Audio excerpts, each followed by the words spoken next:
अभी का टॉपिक जो है वो बहुत इंपॉर्टेंट है। इसमें हम तीन टॉपिक्स को कवर करेंगे। इसमें मेनली हम लोग एंटी माइक्रोबियल रेजिस्टेंस के बारे में बात करेंगे, नॉन कम्युनिकेबल डिसीजेस के बारे में बात करेंगे और आशा वर्कर्स के बारे में बात करेंगे। आपको मैं थोड़ा सा एक ब्रीफ दे देता हूँ कि अभी क्या है, हमारा जो पूरा का पूरा हेल्थ स्ट्रक्चर है वो दो कन्वर्जिंग थ्रेड से जूझ रहा है, एंटी माइक्रोबियल रेजिस्टेंस और नॉन कम्युनिकेबल डिसीजेस। ये क्या हो रहा है कि ये इरोड कर रहे हैं हमारे फाउंडेशन ऑफ मॉडर्न मेडिसिन। हमें एकदम डिग्रेड कर रहे हैं और वापस से रेट्रोग्रेड कर रहे हैं। अगर हमें रेजिलियंस क्रिएट करना है एंटायर हेल्थ सिस्टम में, वो डिपेंड करता है कि हम सबसे ज्यादा हमारे जो अंडर वैल्यूड पिलर है, आशा वर्कर्स जो है, उनको सपोर्ट करें, क्योंकि वो बहुत हद तक हमें यूनिवर्सल हेल्थ कवरेज की तरफ ले जाएंगे। तो अभी हम चार टॉपिक्स को कवर करेंगे: anti microbial resistance, non communicable disease, Asha worker and universal health coverage. तो पहले पिलर को जानते हैं। पहला पिलर जो है वो एंटी माइक्रोबियल रेजिस्टेंस के बारे में बोलता है। एंटी माइक्रोबियल रेजिस्टेंस क्या होता है? एंटी माइक्रोबियल रेजिस्टेंस से पहले आपको माइक्रोबियल के बारे में पता होना चाहिए। माइक्रोबियल मतलब बैक्टीरिया, वायरस, फंगी। अब ये क्या होता है? एंटी माइक्रोबियल ऐसे ड्रग्स होते हैं जो इन माइक्रोब्स को मारने के लिए होते हैं या स्टॉप करने के लिए होते हैं। पर ये क्या होता है, इसमें एक फंडा क्लियर हो जाता है। मतलब इसमें रेजिस्टेंस डेवलप होने लग जाता है। मतलब वो माइक्रोब्स, मतलब वो ड्रग्स जो एक्चुअली इन माइक्रोब्स को मारने के लिए हुए थे, वो एक्चुअली ही इनको स्ट्रॉन्गर बना देते हैं कैसे ना कैसे। इनमें से कुछ जो होते हैं, सारे तो मर जाते हैं, पर कुछ जो रहते हैं वो रेजिस्टेंस डेवलप कर लेते हैं, और वो फिर वो बाद में मल्टीप्लाई करते हैं। इसी को ही हम एंटी माइक्रोबियल रेजिस्टेंस बोलते हैं। ये होता है म्यूटेशन की वजह से, नेचुरल सिलेक्शन की वजह से। ये कैसे होता है? जब हम लोग इनअप्रोप्रिएट और एक्सेसिव और इनकम्प्लीट डोसेजेस लेते हैं ड्रग्स का।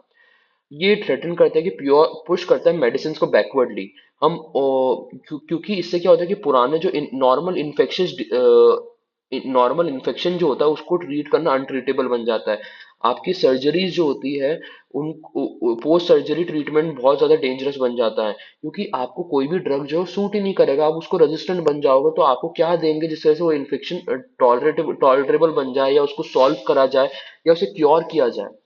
तो इसके लिए हमें एंटी माइक्रोबियल रेजिस्टेंस के ऊपर ध्यान देने की सबसे ज्यादा सख्त जरूरत है, क्योंकि ऐसा बोला जा रहा है कि 2050 तक एंटी माइक्रोबियल रेजिस्टेंस से जितनी डेथ होने वाली है वो कैंसर को भी ऑफशूट कर देगी। अब आता है resistance does not stay in hospital. देखो, एक्चुअली एंटी माइक्रोबियल रेजिस्टेंस जो है वो हॉस्पिटल्स में नहीं रहते, वो पूरे के पूरे इकोसिस्टम में घूमते हैं।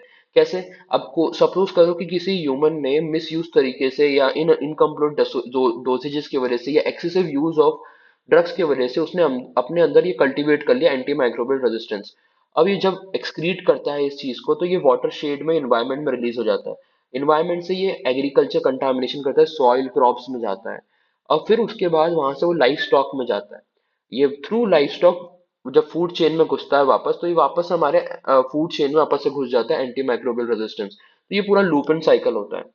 आपको अगर मैं ध्यान से बताऊं तो हेल्थ आज के टाइम पे वन हेल्थ पॉलिसी इसलिए फ्रेमवर्क की गई है कि हमें हॉस्पिटल, हमें एग्रीकल्चर और हमें एनवायरमेंट, इन तीनों जगह पे फोकस करने की जरूरत है। क्योंकि एग्रीकल्चर में भी बहुत ज्यादा अनअवॉइडेबल तरीके से, बहुत ज्यादा तरीके से ड्रग्स का यूज किया जाता है, ट्रीटमेंट के लिए नहीं, पर ग्रोथ हार्मोन की तरह, जिसकी वजह से वहां पर भी एक रेजिस्टेंस ड्रग क्रिएट हो जाता है। एंटी माइक्रोबियल रेजिस्टेंस क्रिएट होता है, एएमआर क्रिएट हो जाता है, जो बाद में ह्यूमन फूड सिस्टम के अंदर ही घुसता है। अगर मैं एएमआर क्लियरली आपको बताऊं कि एएमआर जो होता है वो किन किन फेलियर्स की वजह से डेवलप हो रहा है। सबसे पहले रेगुलेशन। कोई प्रिस्क्रिप्शन बेस्ड मॉडल नहीं है, इसको हम लोग कमोडिटी जैसा ट्रीट करते हैं कि जाओ बाजार से लो और खा के आ जाओ। Second, agriculture and livestock. Agriculture में आपको बोला मैंने, ग्रोथ हार्मोन जैसा ट्रीट कर रहा है। फिर पुअर सैनिटेशन। आपको ये याद रखना पड़ेगा कि हम लोग वॉश इनिशिएटिव लाए थे, हाइजीन, सैनिटेशन, वाटर को लेके। ये मेनली क्या है कि अगर आप हाइजीन नहीं रखोगे, आप सैनिटेशन नहीं रखोगे, तो आपको इन्फेक्शन होगा, और इन्फेक्शन जितना ज्यादा होगा उतना ज्यादा आपको ड्रग्स लेने पड़ेंगे, उतना ज्यादा रेजिस्टेंस डेवलप करेगा वो। Slow innovation. अब क्या हो रहा है कि majority of the pharmaceutical industries जो है उनको क्रॉनिक ड्रग्स जो होते हैं, जैसे डायबिटीज, शुगर, हाइपरटेंशन वगैरह के ड्रग्स से ही काफी रिम्यूनरेशन मिल जाता है। तो उन लोगों के पास कोई इंसेंटिव नहीं रहता कि कोई नया एंटी माइक्रोबियल ड्रग बनाया जाए, क्योंकि सरकार इसको सपोर्ट नहीं करती। और इनकेस उनने बना भी दिया तो उनके ऊपर, डॉक्टर्स के ऊपर प्रेशर रहता है कि भाई उनको कम कम यूज करे, ऐसे ड्रग्स को स्पेरिंगली यूज करे कि रेजिस्टेंस डेवलप ना हो लोगों के अंदर। तो उनके ऊपर कोई इकोनॉमिकली वाइबिलिटी नहीं होती। ठीक है। फिर ये है कि इनअप्रोप्रिएट यूज।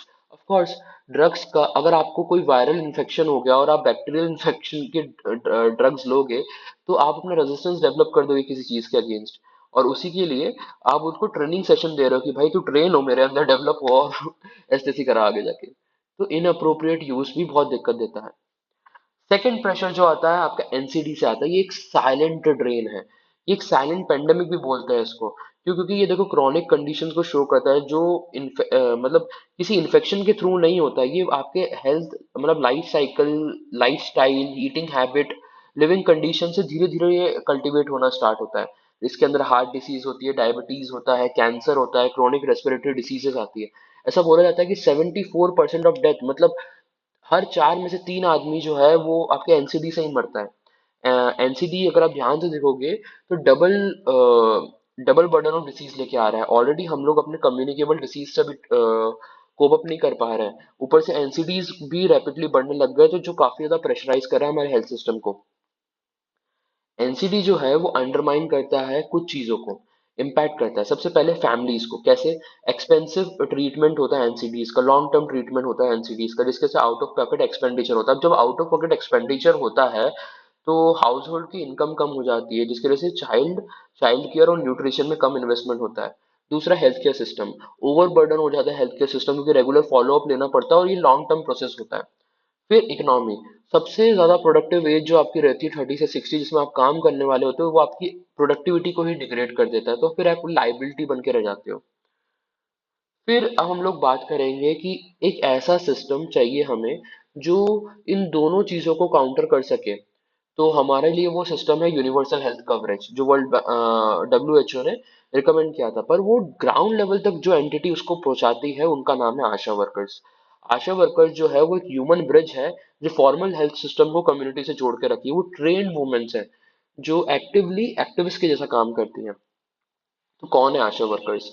आशा वर्कर्स जो है वो परफॉर्म करते हैं कुछ एसेंशियल फंक्शंस। तो आशा वर्कर्स जो होते हैं वो एक्रीडेट सोशल हेल्थ एक्टिविस्ट होते हैं। ये क्या क्या काम करते हैं? ये मैटरनल और चाइल्ड हेल्थ को लेके काम करते हैं, काउंसलिंग करते हैं एंटीनेटल के लिए और पोस्टनेटल के, मतलब पैदा होने के पहले और पैदा होने के बाद इनका ही साथ रहता है।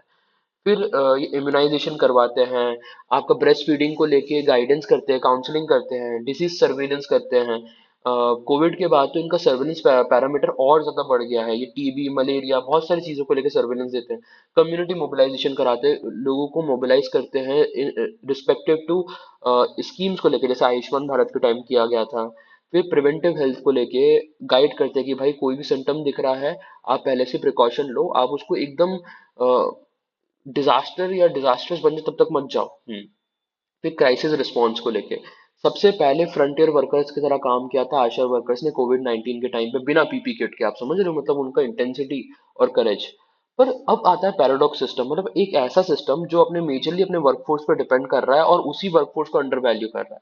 सबसे पहले इनकी वैल्यू क्या है? वो एक्सेसिबिलिटी देते हैं हमें कम्युनिटी के साथ, इंप्रूव कर रहे हैं हेल्थ आउटकम को, इनेबल कर रहे हैं बराबर इक्विटी को, मार्जिनलाइज सेक्शन को भी ऊपर लेके आ रहे हैं और वुमेन्स को भी ऊपर लेके आ रहे हैं, स्ट्रेंथन कर रहे हैं प्रिवेंशन को, प्रिवेंशन ओरिएंटेड फोकस कर रहे हैं, नॉट क्यूरेबिलिटी को।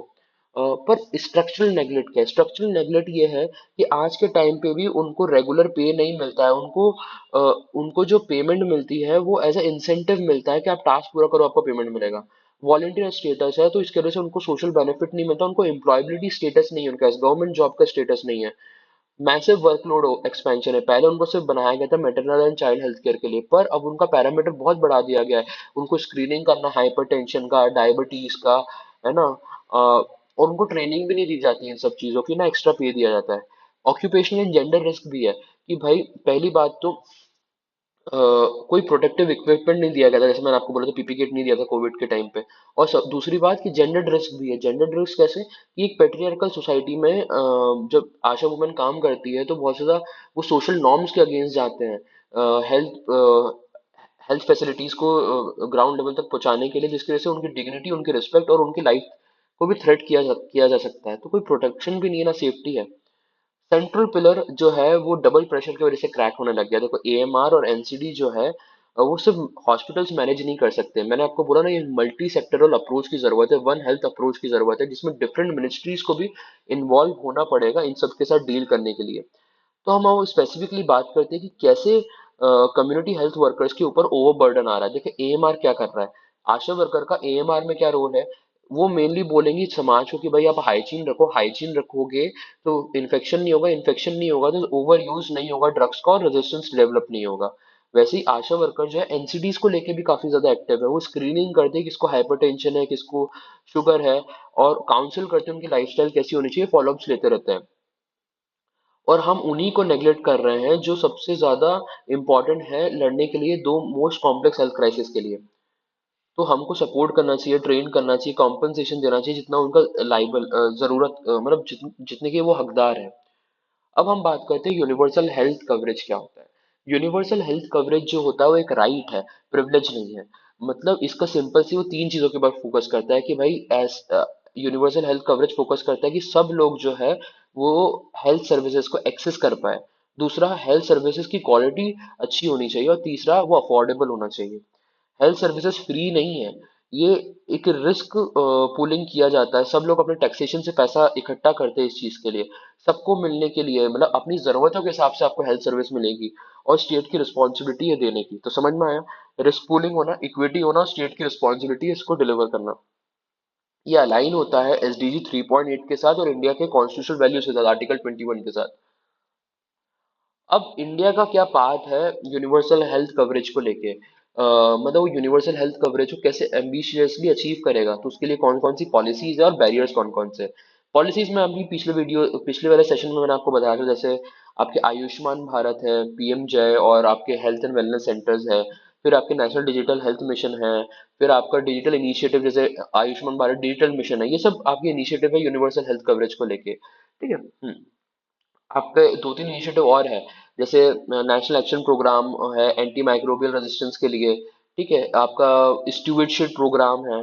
ये सब आप करोगे तो आप थोड़ा ज्यादा जागरूक होगे और यूनिवर्सल हेल्थ कवरेज की तरफ जाओगे। पर हमारे बैरियर्स क्या है, बैरियर्स जो है वो है इनएडिक्वेट पब्लिक स्पेंडिंग। हमें पता है कि 1.3 से 1.4% का ही जीडीपी हेल्थ स्ट्रक्चर में पैसा सरकार देती है, जो बहुत कम है। वर्कफोर्स जो है ट्रेन नहीं है, और शॉर्टेजेस भी है। फ्रेगमेंटेड गवर्नेंस, देखो हेल्थ जो है वो स्टेट सब्जेक्ट है, तो चाहे सेंट्रल गवर्नमेंट कितने भी एम्बिशियस प्लान बना ले, अगर सेंटर और स्टेट के बीच में फ्रिक्शन रहेगा तो ये पॉलिसी नीचे ग्राउंड लेवल पे आ ही नहीं पाएगी। और फिर चौथा, high out of pocket expenditure है, बहुत ज्यादा खर्च हो रहा था, 60% health expenditure high out of pocket expenditure हो रहा था। उसी के लिए आयुष्मान भारत को इंश्योरेंस स्कीम लाया गया था। तो मिसिंग लिंक क्या है, देखो आशा जो है मेनली सब चीज ट्रांसलेट करती है universal health coverage from policy to reality. मतलब यूनिवर्सल हेल्थ कवरेज का जो टीथ है, जिसकी वजह से इम्पैक्ट होगा, वो है आशा वर्कर्स। ठीक है ना, क्योंकि यूनिवर्सल हेल्थ कवरेज क्या क्या चीजें चाहती है, वो अवेयरनेस चाहती है, ट्रस्ट चाहती है, अर्ली डिटेक्शन चाहती है, लास्ट माइल डिलीवरी कर चाहती है, और ये सारी चीजें आशा वर्कर्स करते हैं। तो आशा वर्कर्स को स्ट्रांग बनाने वाले यूनिवर्सल हेल्थ कवरेज ही है। अब एक वे फॉरवर्ड टाइप का है ये, कि हम एम्पावर कैसे कर सकते हैं आशा वर्कर को, हमें उनको एक फिक्स्ड मिनिमम ऑनरेरियम तो देना ही चाहिए, या तो फिर एक फिक्स टाइमली पेमेंट देना चाहिए, उनको फॉर्मलाइज करना चाहिए, उनकी जॉब एम्प्लॉयमेंट को फॉर्मलाइज करना चाहिए, सिक्योरिटी बेनिफिट्स तो देने चाहिए, वर्कर राइट्स देने चाहिए, और इन्वेस्ट करना चाहिए उनकी ट्रेनिंग्स में और डिजिटल टूल्स में, सेफ्टी को लेके भी। फिर आता है कि हमें कर्व कैसे करना है एएमआर को। सबसे पहला ये है कि एएमआर को अगर आपको कर्व करना है तो आपको प्रिस्क्रिप्शन बेस्ड मॉडल पे चलना चाहिए, जिसके ऊपर रेड लाइन कैंपेन भी हुआ था, और इसको भी आशा वर्कर्स ने ही मेजरली मोबिलाइज कराया था। सेकंड, एनसीडीज के लिए क्या करना है, एनसीडीज के लिए आपको मल्टी सेक्टोरियल अप्रोच चाहिए ही होगा, क्योंकि एनसीडीज जो होता है वो अर्बनाइजेशन की वजह से, एजिंग की वजह से, डाइट चेंज की वजह से, less physical activity, tobacco change, alcohol consumption, air pollution, इतने सारे रीजंस की वजह से हो रहा है। सिर्फ सिर्फ हेल्थ मिनिस्ट्री इन्वॉल्व नहीं हो सकती, इसमें बहुत सारे सेक्टोरियल को इन्वॉल्व करना ही पड़ेगा। फिर आता है आपका स्ट्रेंथ करना पड़ेगा आपको सैनिटेशन प्रोग्राम को, जैसे वॉश जैसे इनिशिएटिव को, ताकि प्रिवेंशन हो सके इन्फेक्शन का। फिर आता है कि आप गवर्नेंस को कैसे स्ट्रेंथन करोगे, सिस्टमेटिक स्ट्रेंथन, जैसे वन हेल्थ अप्रोच। ये आज के टाइम पे आप बता चुका हूँ कि भाई वन हेल्थ मतलब आपको ह्यूमन हेल्थ की बात करो, एग्रीकल्चर वेटनरी हेल्थ की भी बात करो, एनवायरमेंटल सेक्टर की भी बात करो।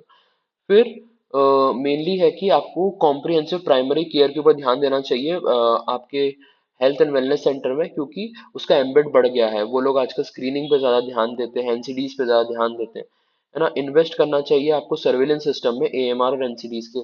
ठीक है।